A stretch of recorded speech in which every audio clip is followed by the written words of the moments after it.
Hello. Hello. Hello.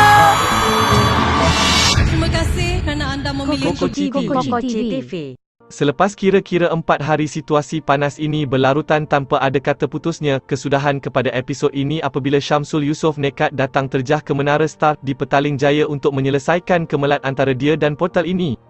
Syamsul Yusof kau menyorok di mana puas wartawan M-Star cari tapi tak jumpa. Tajuk ini menjadi punca kepada kemarahan Syamsul yang mana antara lain intipati artikel berkenaan menyentuh mengenai ketidakhadirannya pada majlis pratonton filem Mat Kilau Kebangkitan Pahlawan di GSC Starling Mall, Damansara pada 16 Jun lalu.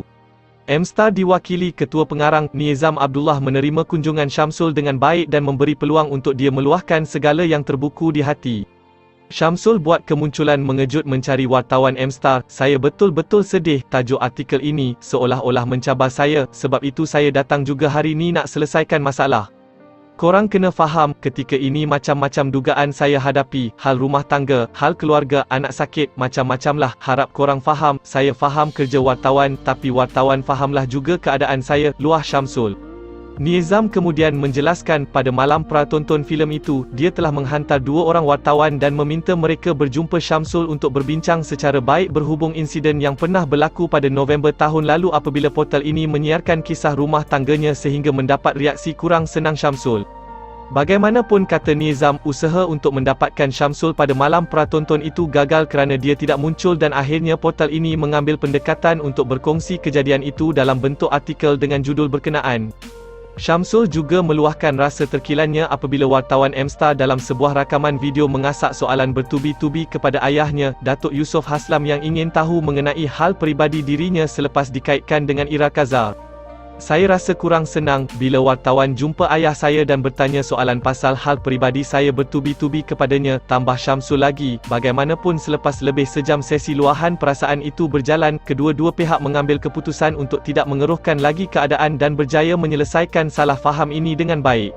Dalam keadaan merendah diri Syamsul berkata, mungkin ada juga kesilapan pada pihaknya dan berharap perkara yang terjadi itu tidak berulang lagi. Ujarnya, apa yang berlaku itu mungkin juga berpunca daripada kurangnya interaksi dia dengan wartawan sejak kebelakangan ini yang biasanya menjadi medan kedua-dua pihak berkongsi pandangan masing-masing.